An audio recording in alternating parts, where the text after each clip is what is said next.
ప్రభువును రక్షకుడైన యేసుక్రీస్తు నామములో ప్రత్యేకమైన వందనాలు.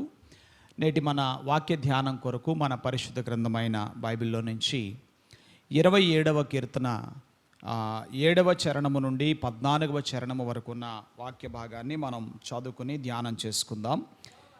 యెహోవా, నేను కంఠధ్వని ఎత్తి నిన్ను ప్రార్థించున్నప్పుడు నా మనవి ఆలకించుము, కరుణతో నాకు ఉత్తరమిమ్ము. చాలు, మనం ఒక్కొక్క చరణాన్ని చదువుతూ విషయాలను మనం ధ్యానం చేద్దాం. ఇక్కడ మనం చదివినటువంటి ఈ భాగములో కీర్తనాకారుడు దేవుని ఇలా ప్రార్థిస్తున్నాడు, యెహోవా, నేను కంఠధ్వని ఎత్తి నిన్ను ప్రార్థించుచున్నాను అని. ఇక్కడ వ్రాయబడిన మాటను బట్టి చూస్తే ఒక బిగ్గరైన స్వరంతో నా కంఠధ్వని ఎత్తి నిన్ను ప్రార్థిస్తున్నాను. మిక్కిలి గొప్ప అవసరతలో ఉండగా, ఆపదలో ఉండగా కీర్తనాకారుడు ప్రార్థిస్తున్నట్లుగా ఈ వాక్యాన్ని బట్టి మనం చెప్పచ్చు. ఈ 7 నుంచి 14 చరణాలలో ఉన్నటువంటి మాటలను మనం గమనిస్తున్నప్పుడు కీర్తనాకారుడైనటువంటి దావీదు మిక్కిలి గొప్ప అవసరతలో ఉన్నట్లుగా మనకు అర్థమవుతుంది. అలాగే ఆయన ఒకంత ఒంటరితనములో ఉన్నట్టుగా కూడా ఈ మాటలను బట్టి మనం గ్రహించవచ్చు. మానవ జీవితంలో ఒంటరితనాన్ని భరించటం, ఒంటరితనాన్ని అనుభవించటం అనేది చాలా కష్టముతో కూడుకున్నటువంటిది. ఈ విషయం మనం చూసినప్పుడు ఆదికాండములో దేవుడు ఇలాగున సెలవిచ్చారు, నరుడు ఒంటరిగా ఉండడం మంచిది కాదు అని. అయితే సమాజంలో బ్రతుకుచున్న మనం కొన్నిసార్లు పరిస్థితులు ఎలా ఉంటాయంటే, మన చుట్టూ అనేక మంది ప్రజలు ఉన్నప్పటికీ కూడా ఒంటరితనపు భావనను మనం అనుభవిస్తూ ఉంటాం. అయితే ఈ ఒంటరితనములో ఉండగా దేవుని ఆత్మకు గాక దురాత్మకు విరోధి అయిన అపవాదికి గనక చోటు దొరికితే ఆ ఒంటరితనం ఆ వ్యక్తికి ప్రమాదకరంగా పరిణమిస్తుంది. అలాగే తన చుట్టూ ఉన్నటువంటి ప్రజలకు కూడా అది ప్రమాదకరంగా పరిణమిస్తుంది.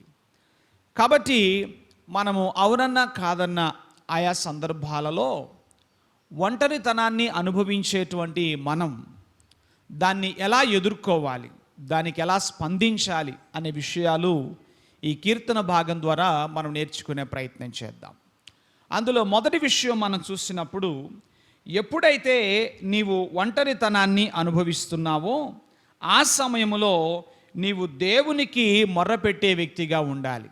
నీ ఒంటరితనానికి కారణం ఏదైనా నీవు దేవునికి ప్రార్థన చేసే వ్యక్తివై ఉండాలి. ఎందుకు అనంటే వాక్య భాగం చెప్తుంది, ఆయన విరిగి నలిగిన హృదయము గలవారికి ఆసన్నుడుగా ఉండేటువంటి దేవుడు కదా. ఒంటరితనపు భావనలో నేను ఒక్కడిని మిగిలిపోయాను, నేను ఒక్కదాన్ని మిగిలిపోయాను, నాకెవ్వరూ లేరు అనేటువంటి భావన మనలో కలిగినప్పుడు మనం చేయవలసినది ఏమిటంటే దేవునికి మొరపెట్టేవారముగా ఉండాలి. ఆదికాండములో మనం చూసినప్పుడు యాకోబు ఒక్కడు మిగిలిపోయెను అని మనం చదువుతాం. ఆయనకు 12 మంది కుమారులు ఉన్నారు, ఓ కుమార్తె ఉన్నట్లుగా బైబిల్లో మనం చూస్తున్నాం, 2 భార్యలు ఉన్నారు. ఇంతమంది ఉన్నప్పటికీ కూడా ఆయన ఒక్కడు మిగిలిపోయాడు అని మనం చూస్తున్నాం కదా అండి. మరైతే ఒక్కడుగా మిగిలిపోయినటువంటి యాకోబు తన ఒంటరితనములో ఆ యబ్బోకు రేవు దగ్గర దేవునికి మొరపెట్టినందున ఆయన ఆశీర్వదించబడ్డాడు అనే విషయం కూడా మనం చూస్తున్నాం.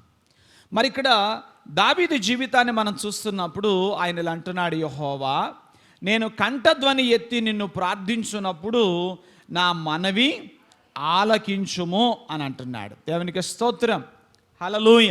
సో విరిగి నలిగిన హృదయం గల వారికి దేవుడు ఆసనుడు గనుక ఆపత్కాలమును నీవు నన్ను గురించి మొరపెట్టుము, నేను నీకు ఉత్తరం ఇచ్చేదను అని ఆయన సెలవిస్తున్నాడు కనుక మన ఒంటరి వేళలలో దేవునికి ప్రార్థన చేయడం అనేది మనకు అది ఎంతో ఆశీర్వాదకరం. ఆమేన్, హల్లెలూయ. ఆ ఒంటరితనములో నుంచి మనం బయటపడడానికి, దేవుని యొక్క కృపను అనుభవించడానికి కీలకమైన మూలమైన విషయం ఏంటంటే మనం ప్రార్థన చేసే వారంగా ఉండాలి. ఆమేన్. చాలాసార్లు మనం ఏం చేస్తామంటే, నేను ఒంటరిగా ఉన్నాను కాబట్టి నాకేదైనా తోడు కావాలి అనుకొని వస్తువులను వెతికేవారు లేకపోలేదు. ఒంటరిగా ఉన్నప్పుడు అదే పనిగా సినిమాలు చూసేవారు లేకపోలేదు. ఒంటరిగా ఉన్నాను కాబట్టి ఎవరో దగ్గరకు వెళ్ళి నేను కంపానియన్షిప్, నాకు సహవాసాన్ని కావాలని చెప్పి మరి వేరెవరో సహవాసాన్ని వెతికేవారు కూడా లేకపోలేదు. కానీ బైబిల్ గ్రంథాన్ని మనం చూస్తున్నప్పుడు అనేక మంది భక్తులు వారి జీవితంలో ఒంటరితనమును అనుభవించినప్పుడు వాళ్ళు ప్రార్థనలో సమయం గడిపినట్టుగా మనం చూస్తున్నాం. దేవునికి స్తోత్రం, హల్లెలూయా. వారు ప్రార్థనలో సమయాన్ని గడిపినట్లుగా లేఖనాల్లో మనం చూడగలుగుతున్నాం. కాబట్టి ఒంటరితనమును సరైన రీతిలో నేను ఎదుర్కోవాలి, దాన్ని నేను అధిగమించాలి అని అంటే దేవుని యొక్క సహవాసమును అపేక్షించే వారముగా మనము ఉండాలి అని దేవుని వాక్యం సెలవిస్తుంది. మరి మరొక విషయాన్ని మనం చూసినప్పుడు ఇదే కీర్తన భాగములో మరొక మాటను మనం గమనిస్తాం. 9వ చరణములో, నీ ముఖమును నాకు దాచకుము, కోపము చేత నీ సేవకుని తోలివేయకుము, నా సహాయుడవు నీవే అంటున్నాడు. ఆ ఒక్క మాట కోసం అండి, నా సహాయుడవు నీవే అంటే ఒంటరిగా ఉన్నటువంటి సమయాన, ఒంటరితనాన్ని అనుభవిస్తున్న ఈ సమయాన దావీదు ఏం చేస్తున్నాడంటే దేవుని యొక్క సహాయమును జ్ఞాపకం చేసుకుంటున్నాడు. నా సహాయుడవు నీవే అంటున్నాడు. అంటే గతకాలమందు దేవుడు ఆయనకు చేసిన సహాయం, గతకాలమందు దేవుడు ఆయన పట్ల చూపిన కృపను దీనంతటిని కూడా ఆయన తలపోస్తున్నాడు. మరొక అనువాదంలో ఇలాగ ఉంది ఏంటంటే, నీవు నాకు సహాయము చేసి ఉన్నావు అంటున్నాడు. ఆమేన్. ఏం చెప్తున్నాడండి? నీవు నాకు సహాయము చేసి, నా సహాయుడవు నీవే అంటున్నాడు. అంటే దేవుడు చేసిన మేలులన్నిటినీ కూడా ఆయన ఒంటరిగా ఉన్న ఆ సమయంలో జ్ఞాపకం చేసుకుంటున్నాడు, తలపోస్తున్నాడు అని చెప్పి లేఖనములో మనం గమనిస్తున్నాం. ఆమేన్. నీ ముఖమును నాకు దాచకము, కోపము చేత నీ సేవకుని తోలివేయకము, నా సహాయుడవు నీవే. అది జ్ఞాపకం చేసుకుంటూ గతములో నీవు నాకు ఎలాగ సహాయం చేశావో ఈ సమయంలో కూడా నీవు నాకు సహాయము చేస్తావు అని ఓ దృఢమైనటువంటి నమ్మికను దేవుని ఎడల తాను కనపరుస్తున్నట్లుగా మనం గమనిస్తున్నాం. నా సహాయుడవు నీవే.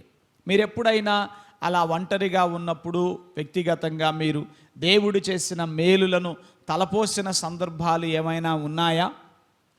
ఎన్నెన్ని రకాలుగా దేవుడు నాకు సహాయం చేశాడు, ఇంతవరకు నేను ఇలాగున వచ్చానంటే ఇది దేవుని కృపయే కదా, ఈ రోజున నేను ఇలాగుండడం దేవుని యొక్క మహా వాత్సల్యము కదా అని మనం తలపోసిన సందర్భాలు ఉన్నాయా? మరి కీర్తనాకారుడైతే నా సహాయుడవు నీవే అని అంటున్నాడు. గత కాలమంతటిని ఆయన ఏం చేస్తున్నాడు? జ్ఞాపకం చేసుకుంటున్నాడు. పూర్వదినాలన్నిటినీ కూడా జ్ఞాపకం చేసుకొని దేవుని సహాయాన్ని బట్టి ఆయనను ఘనపరుస్తున్నట్లుగా లేఖనములో మనం చూస్తున్నాం. దేవునికి స్తోత్రము కలుగును గాక. అలాగునే మరి ఒక మాటను మనం గమనిస్తున్నప్పుడు 11వ చరణాన్ని మనం చూస్తే, యెహోవా నీ మార్గమును నాకు బోధింపుము, నా కొరకు పొంచున్న వారిని చూచి సరళమైన మార్గమున నన్ను నడిపింపుము అని అంటున్నాడు. అంటే ఇక్కడ ఏం చేస్తున్నాడంటే దేవుని గైడెన్స్ కోసం, దేవుని నడిపింపు కోసం, దేవుని ఉపదేశం కోసం ఎదురు చూస్తున్నాడు. నన్ను ఏం చేయమంటావు ప్రభువా? ఏం చెప్పండి, ఇప్పుడు నన్ను ఏం చేయమంటావు? నా నిర్ణయం నేను తీసుకోను, నా త్రోవను బడి నేను వెళ్ళను, నీ మార్గమును నాకు బోధించుము. ఏమండి ఇంకేమంటున్నాడు? సరళమైనటువంటి మార్గమున నన్ను నడిపించుము అని అంటున్నాడు. బోధించుము, నడిపించుము. Guide me and teach me. Amen. బోధించుము, నడిపించుము. బోధ వినటం వేరు, కానీ వినిన బోధ ప్రకారం నడవటం వేరు. నాకు బోధించు, నా చేయి పట్టుకొని నన్ను, నాకు దిక్కుతోచని స్థితిలో నేను ఉన్నాను, నాకేమీ పాలుపోవటం లేదు, నాకేమీ అర్థం కావట్లేదు, ఈ సమయంలో నేను ఏం చేయాలో నాకు తోచుబడి కావట్లేదు ప్రభువా, నీవు నాకు బోధించు, నీవు నన్ను నడిపించు, నీ ఉపదేశం ప్రకారం నేను నడుచుకుంటాను, నా స్వంత నిర్ణయాలు నేను చేసుకోను ప్రభువా. హల్లెలూయా. నా స్వంత ఆలోచన చొప్పున నేను నడవను ప్రభువా. లేఖనాలు మనం చూస్తున్నప్పుడు ఇశ్రాయేలు జనులు పలు సందర్భాల్లో దేవుని ఆలోచన కోసం వాళ్ళు కనిపెట్టుకోలేదు అని మనం చూస్తున్నాం. కానీ మనం దేవుని ఆలోచన కొరకు కనిపెట్టే వారంగా ఉండాలి. దేవా నాకు బోధించయ్యా, నన్ను నడిపించయ్యా అని అడగాలి. కీర్తనకారుడిదే అంటున్నాడు, నీ మార్గము నాకు తెలియపరచు, నాకు బోధించు అని అంటున్నాడు. తర్వాత లేఖనాన్ని మనం చూస్తున్నప్పుడు 13వ చరణంలో ఇలాగున ఉన్నది, ఏమనంటే సజీవుల దేశమున నేను యెహోవా దయను పొందుదునన్న నమ్మకం నాకు లేని ఎడల నేనేమవుదును. ఈ క్రమాన్ని మీరు చూడండి. మొదటిగా ప్రార్థన చేసినట్లుగా మనం గమనిస్తున్నాం. తర్వాత గతకాలమందు దేవుడు చేసినటువంటి సహాయాన్ని, ఆయన యొక్క విశ్వసనీయతను తాను ఏం చేస్తున్నాడు, జ్ఞాపకం చేసుకుంటున్నట్లుగా చూస్తున్నాం.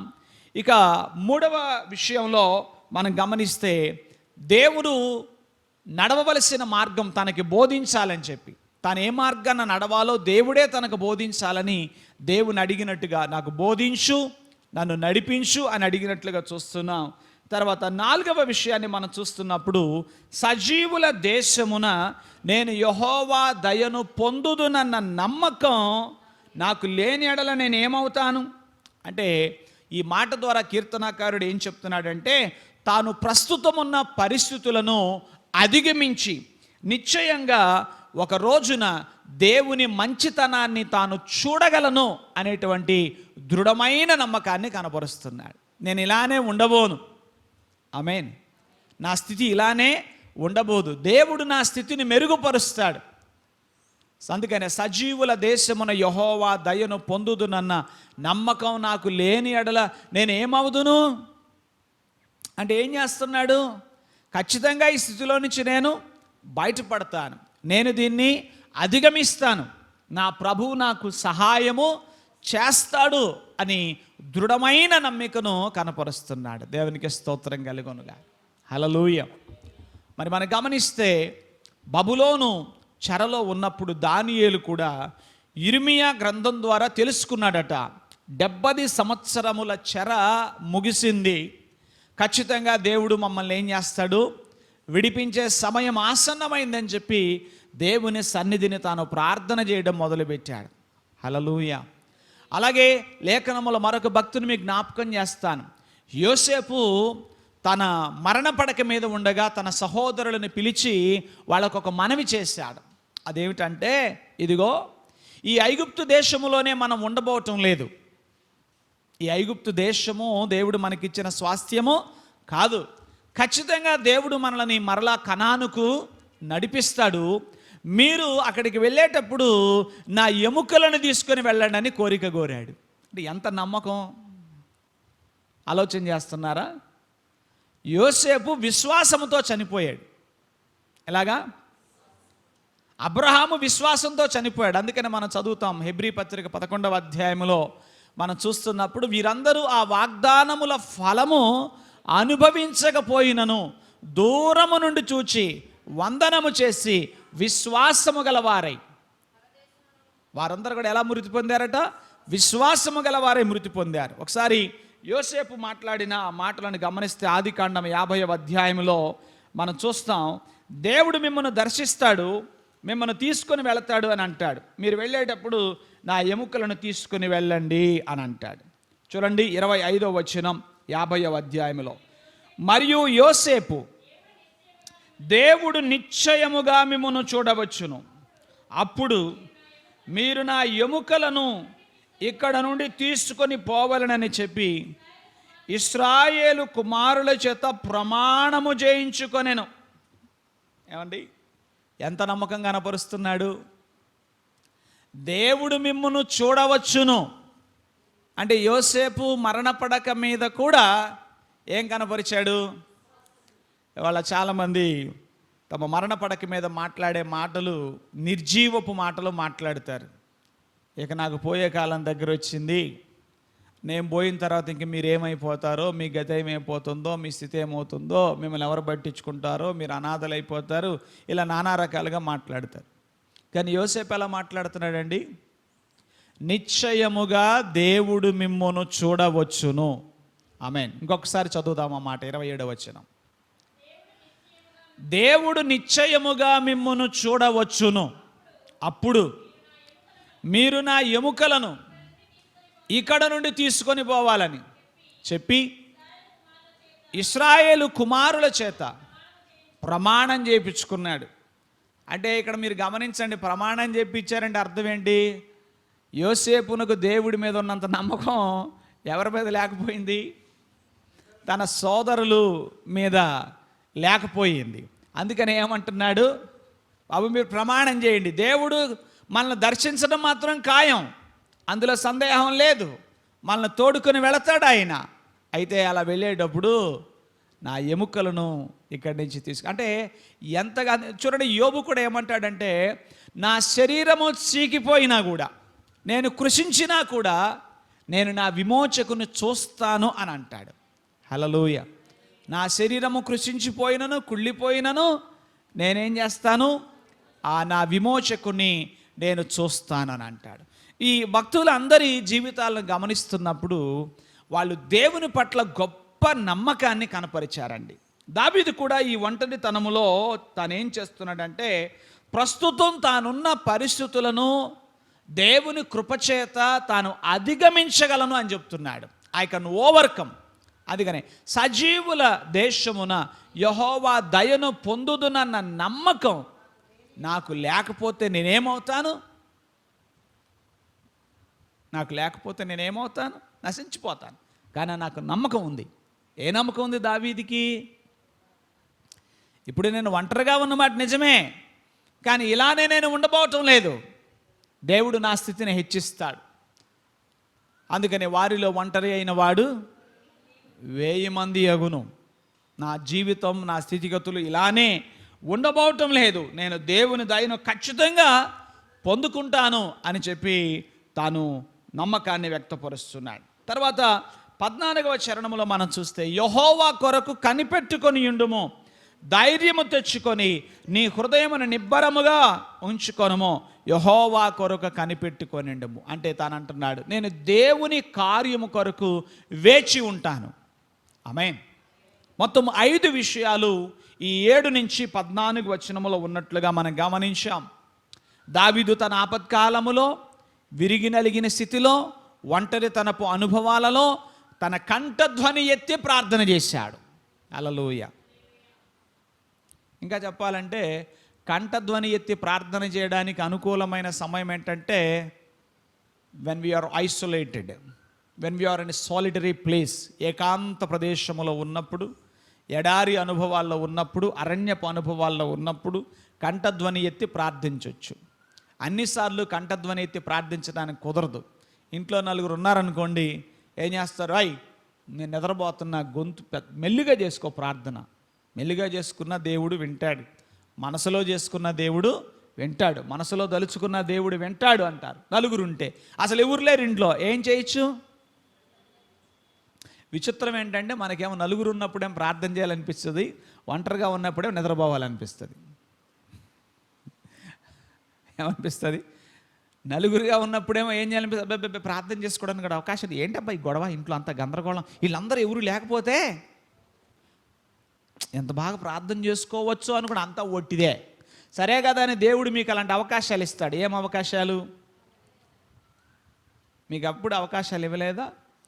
మీరు ఒంటరిగా ఉండే అవకాశాలు ఇవ్వలేదా?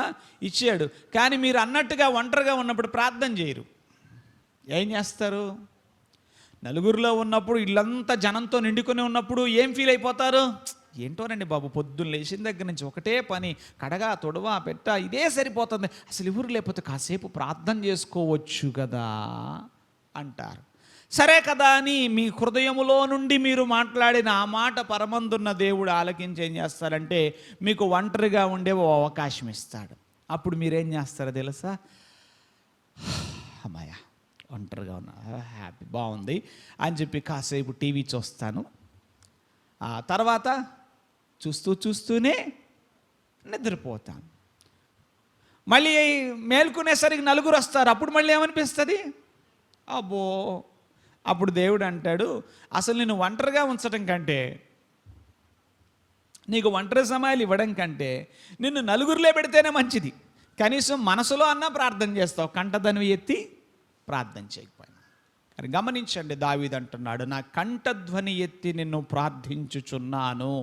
ఆమేన్, హల్లెలూయా. రెండవ విషయం మనం నేర్చుకున్నాం, ఏంటది?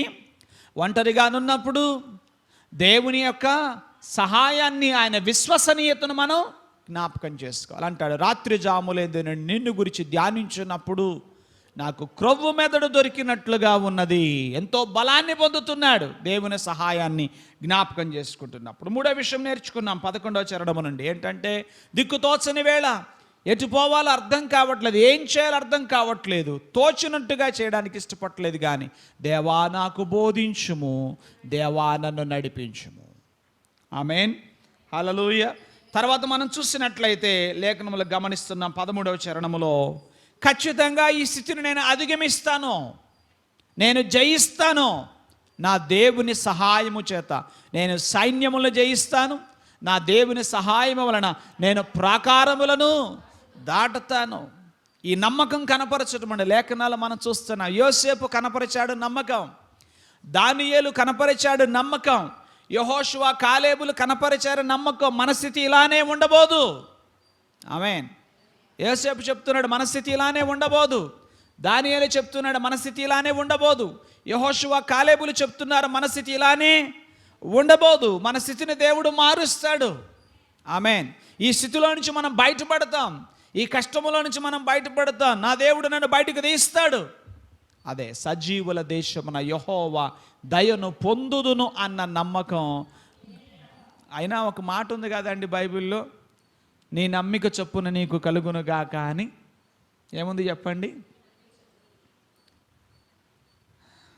చాలామంది నమ్మిక ఏంటంటే నేను ఇట్టానే చచ్చిపోతాను అని. ఏ నమ్మిక? నేను ఇలానే చచ్చిపోతాను, నేను ఇట్లా పోవాల్సిందే, ఇలా అయిపోవాల్సిందే. నా పిల్లలు కూడా అంతే. అంటే వాళ్ళు ఏం చేస్తారు? వాళ్ళు పోయేది పోకుండా ఆ శాపాన్ని ఎవరి మీద విడుదల చేస్తారు చెప్పండి? మీరు ఎప్పుడైనా మీ పిల్లల మీద శాపాన్ని విడుదల చేశారా? చేయలేదా? తెలియకుండానే చేసేసి ఉంటారు. ఏంటని? నా బతుకిట్ట పోవాల్సిందే, ఇక నా పిల్లల బతుకు కూడా ఇక అంతే. కానీ యోసేపు అలా విడుదల చేశాడా? యాకోబు అలా విడుదల చేశాడా? యాకోబు తన బిడ్డల మీదకి ఏం విడుదల చేశాడండి? ఆశీర్వాదాన్ని విడుదల చేశాడు. యోసేపు, విశేషంగా చెప్పాలంటే యోసేపు ఎంత తన నెక్స్ట్ జనరేషన్కి చెప్తున్నాడు, ఆయన మిమ్మును చూడవచ్చును, దేవుడు మిమ్మల్ని దర్శించడానికి వస్తాడు, మీరు ఇక్కడుండరు, ఐగుప్తు మీ దేశం కాదు, మీరు కనానుకు వెళతారు. దేవుడు మనకు స్వాస్థ్యంగా ఇచ్చిన దేశం అది. దేవుడు మన పితరుడైన అబ్రహాముకు, ఇసాకుకు, యాకోబుకు కొలవబడిన స్వాస్థ్యంగా ఇచ్చాడు. మనం అక్కడికి పోతాం, మీరు దిగులు పడవాకండి, మీరు పోయేటప్పుడు నా ఎముకలను తీసుకొని పోండి అంటున్నాడు. అంటే ఆయన ఎంత విశ్వాసం ఉందంటే, సజీవంగా నేను చూడకపోయినా నా బాడీ, నా ఎముకలు ఆ స్వాస్థ్యములో పాతి పెట్టబడాలని కోరుకున్నాడు. హల్లెలూయా. అంటే నమ్మకం అన్నమాట. ఏంటా నమ్మకం? అదేనండి, మనం అప్పుడప్పుడు అంటుంటాం, చింత చచ్చినా పులుపు చావలేదని, లోక సామెత అది. కానీ క్రైస్తవుని జీవితం ఎలా ఉండాలంటే, యోబులాగా మనం పోయే స్థితికి వచ్చిన మన విశ్వాసం చావకూడదు. ఏం చావకూడదు? వారు విశ్వాసము గలవారై మృతి పొందిరి అని విశ్వాస వీరుల పట్టికలో ఆ హెబ్రీ పత్రికలో మనం చదువుతున్నాం. అలాగే మనం చెప్పాలి, నేను చూస్తాను. ఆమేన్, హల్లెలూయా. సజీవుల దేశమున యెహోవా దయను పొందుదునన్న నమ్మకం నాకు లేని ఎడల నేనేమవుదును అంటున్నాడు. ఇవన్నీ మాట్లాడి చివరిగా తను చెప్తున్న మాట ఏంటంటే, దేవుడు తనదైన సమయములో నన్ను బయటకు తీసుకొస్తాడు, అందాక నేనేం చేస్తానంటే వేచి ఉంటాను అంటున్నాడు. హల్లెలూయా. అప్పటి వరకు నేను వేచి ఉంటాను అని చెప్తున్నాడు. దేవుని పిల్లలారా, చివరికి ఒక మాట నేను చెప్పి ముగిస్తాను. ఏంటంటే, ఒంటరితనం చాలా బాధాకరమైందే, అందులో సందేహమేమీ లేదు. అనుభవించడం చాలా కష్టమే. అయితే ఆ సమయంలో మనం దేవునికి సమీపంగా రావాలి. మన వైపు మనం చూసుకొని మనం కృంగిపోవడం కంటే ఆ ఒంటరి సమయాన్ని పైకి ఎదగడానికి మనం ఉపయోగించుకోవాలి. ఒక భక్తుడిలాగా అన్నాడు ఏంటంటే, ఇన్స్టెడ్ ఆఫ్ టర్నింగ్ ఇన్సైడ్, అంటే నీ లోపల నువ్వు చూచుకొని దిగులు పడుతూ నువ్వు కుమిలిపోయే కంటే use it to grow upward అని చెప్పి. హల్లెలూయా. ఇన్స్టెడ్ ఆఫ్ టర్నింగ్ ఇన్వర్డ్, లోపలికి చూచుకొని నీలోకి నువ్వు చూచుకొని తొంగి చూచుకొని కృంగిపోతూ కుమిలిపోతూ దిగాలు పడే కంటే నువ్వేం చేస్తావు? Use it to grow upward, పైకి ఎదగడానికి ఆ సమయాన్ని నీవు ఉపయోగించుకో. ఆమేన్. లోపల చూసుకుంటే ఏముంటుంది? ఒకవేళ దావీదు చూసుకుంటే ఇలా అనుకోవచ్చు, చాలామంది ఉన్నారు నాకు, కానీ ఎవ్వరు నాకు సహాయం లేదు. ఒక్కళ్ళు కాకపోతే ఒక్కళ్ళు కూడా నాకు సహాయంగా ఎవ్వరు లేరు. ఏంటి నా జీవితం ఇలాగా, నేనేంటి ఇలాగా అని దావీదు అనుకుంటే తను మరింతగా ఏమైపోయాడు కదా. సిక్లగు పట్టణం మీదకి అమాలేకీలు వచ్చి దాడి చేసినప్పుడు తను ఎంతోమందికి సహాయం చేసిన వారందరూ కూడా తన మీద రాళ్ళు రువి చంపడానికి యత్నించినప్పుడు ఇక చచ్చిపోతాను అని అనుకోలేదు దావీదు. హల్లెలూయా. నేను ఆ మధ్య మా బాబు ప్రశాంత్ నాతో మాట్లాడుతూ, నాన్న సింహం ఎందుకు అడవికి రాజో నీకు తెలుసా అన్నాడు. ఏం చెప్తాం సమాధానం? సింహం అడవికి ఎందుకు రాజు అయిందో తెలుసా అంటే అది బలమైంది కనుక అన్నాను. కాదన్నాడు. ఎందుకంటే సింహం కంటే బలమైన జీవులు అడవిలో ఉన్నాయంట. మరి ఇంకెందుకు అది రాజు అయ్యింది అంటే నేను అన్నాను, దాని పంజా ఫోర్స్ బాగా బలంగా ఉంటుంది అంటాడు. దానికంటే ఇంకా బలమైనది ఉంది అంటాడు. మరి ఎందుకు సింహం రాజు అయ్యింది? ఆడేదో తెలుసుకున్నాడు, మొత్తం మీద తాను తెలుసుకున్నది నాకు చెప్పాలని ఆశపడుతున్నాడు. సరే ఎందుకు రాజు అయింది అంటే ఇంకొక మాట అన్నాడు, నాన్న సింహము పులి ఫైటింగ్ చేస్తే ఏది గెలుస్తుంది అన్నాడు. సింహం పులి ఫైటింగ్ చేసుకునే అవకాశాలు రావులేరా సహజంగా పులి అని ఏదో చెప్తున్న సర్ది చెప్దామంటే ఏవేవో మాట్లాడుతున్నాడు. సరే కదా అని చెప్పి తాను నేర్చుకున్న విషయం ఏంటో నాకు చెప్పాడు. ఎవరో ఓ మంచి వీడియో చేశారట, అది తను చూశాడు. సింహము అడవికి రాజు అవ్వడానికి ఒక ప్రధాన కారణం అండి, అది నేను పరిశోధించింది కాదు, దాని మీద పరిశోధన చేసిన వారు చెప్పారు. ఒకే ఒక కారణం అంట. అదేంటంటే చచ్చిపోయే సమయంలో కూడా అది వెనుకడుగు వేయదంట. ఆ ఒక్క విషయమే సింహాన్ని రాజుగా చేసిందంట. ఏంటి? సింహం అడవికి రాజు ఎందుకైందంటే పులి మంచి టఫ్ ఫైట్ ఏదైనా జంతువుతో ఎదురైనప్పుడు ఒకవేళ ఇక అది పని అయిపోద్ది అనుకుంటే వెనక్కి వెళ్ళుతుందట, వెనక్కి మళ్ళుద్దట. కానీ సింహం అలా కాదట. సింహం ఏంటి?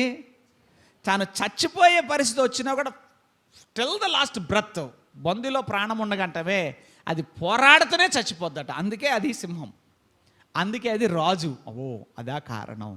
ఆహా, నాకు ఇప్పుడు కొత్త సంగతి తెలిసింది బైబిల్లో. ఎందుకంటే దేవుని పిల్లలు ఎలా ఉండాలి చెప్పండి? నీతిమంతులు సింహము వలె ధైర్యముగా ముందురు. పులి చాలా పరాక్రమమైంది, పులి తక్కువేమి కాదు, పెద్ద పులి చాలా బలమైనది, పరాక్రమమైందే, దాన్ని ఏమి తక్కువ అంచనా లేదు. నిజంగానే సింహం కంటే దేహ విషయంలో బలమైన జీవులు అడవిలో చాలానే ఉన్నాయి. మరి ఇదే ఎందుకు రాజయింది? దానికి గల కారణం ఏంటంటే మరణం తనకు అలా ముంగిటికి వచ్చినా కూడా ఈ ఫైట్లో నేను చచ్చిపోతాను అని దానికి తెలిసినా కూడా గ్రౌండ్ నుంచి బయటికి వెళ్ళదంట, అది పోరాడుతూనే ఉంటుందట. హల్లెలూయా. అప్పుడు నాకు చాలా విషయాలు జ్ఞాపకం. మేలు చేసావు నాన్న, నువ్వు నాకు మంచి పాయింట్ చెప్పావు, నేర్పించావు, మంచిదే. దావీదు కూడా నేను చూసినప్పుడు దావీదు ఏ సందర్భంలో కూడా చూడండి ప్రజలందరూ వ్యతిరేకులయ్యారు తనకి, అయినా కూడా చచ్చిపోవాలని ఒక్కసారి కూడా దావీదుకి అనిపించదు ఏంటి? మీకు ఎన్నిసార్లు అనిపించింది చచ్చిపోవాలని? ఎన్నిసార్లు అనిపించింది చచ్చిపోవాలనే? చచ్చిపోతూ పోద్ది. ఏమైతే పోద్ది? చచ్చిపోతూ ఇంకా అనవసరం. ఎందుకు? ఎవరి కోసం బతకాలి? నేను ఇంకెందుకు బతకాలి? ఇంకెవరి కోసం బతక? చచ్చిపోతే బాగుంటుంది అని మనకు చాలాసార్లు అనిపిస్తుంది. కానీ దావీదు జీవితాన్ని చదివితే ఒక్కసారి కూడా నేను చచ్చిపోవాలని అనిపించలా.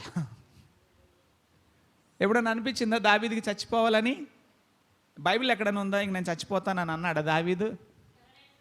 ఇదేం కూడా అసలు ఒక్కసారి కూడా అనలేదు. ఏమని? ఇక నేను చచ్చిపోతాను. ఏలి అన్నాడులేండి, నేను చచ్చిపోతాను తీసుకోమన్నాడు, కానీ దావీదు మాత్రం ఏమనలేదు. సజీవుల దేశమున యెహోవా దయను పొందుదునన్న నమ్మకం నాకు లేని ఎడల నేనేమవుతున్నా. దావీదుకి వచ్చిన పోరాటాలు మనకు వస్తే ఎట్లుంటుందో మరి.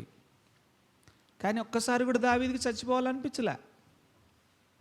ఆయన అంటాడు, నేను చావను, సజీవుడనే యెహోవా క్రియలు వివరిస్తాను. ఇంకా అంటాడు, నాకు తల నెరసి వృద్ధుడనై ఉండు వరకు నన్ను విడవబాకు, నేను ఇంకా బతుకుతాను. ఎందుకు? నీ బాహుబలమును గురించి, నీ శౌర్యమును గురించి ఇతరులకు తెలియచెప్పునట్లు అని అంటాడు. హల్లెలూయా. సో ఈ మాట గమనించండి. సజీవుల దేశమున యెహోవా దయను పొందుదునన్న నమ్మకం నాకు లేని ఎడల నేను ఏమవుదును అని అంటాడు. హల్లెలూయా.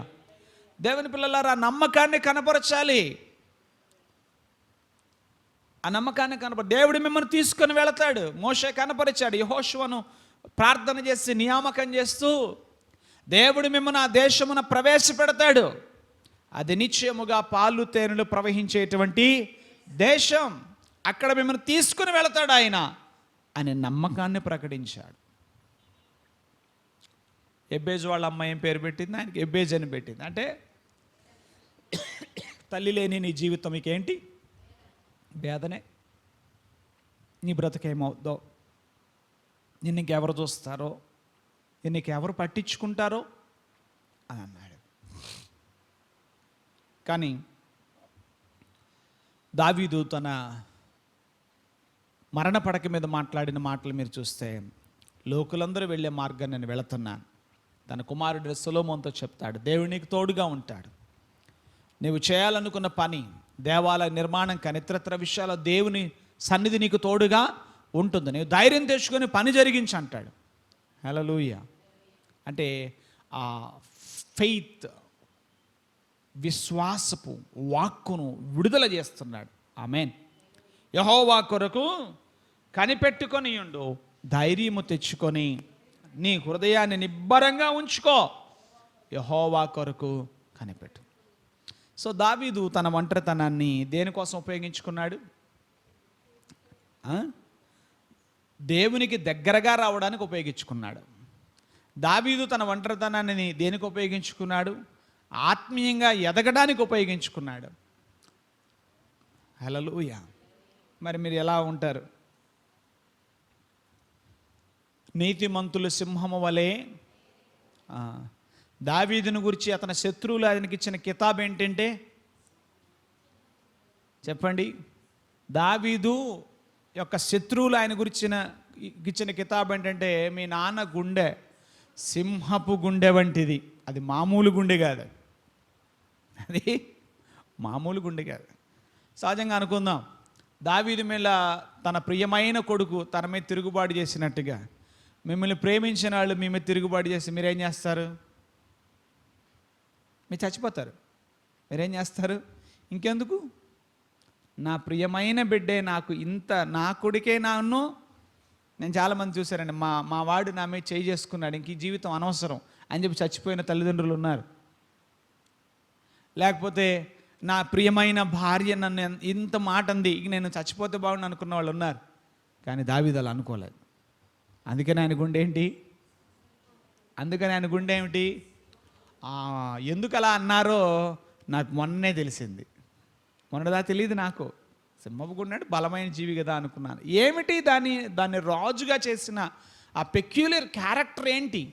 దేవుడు సృజించిన ఆ జీవులలో ఆ సింహాన్ని రాజుగా చేయగలిగింది ఏంటి? దాని గర్జన.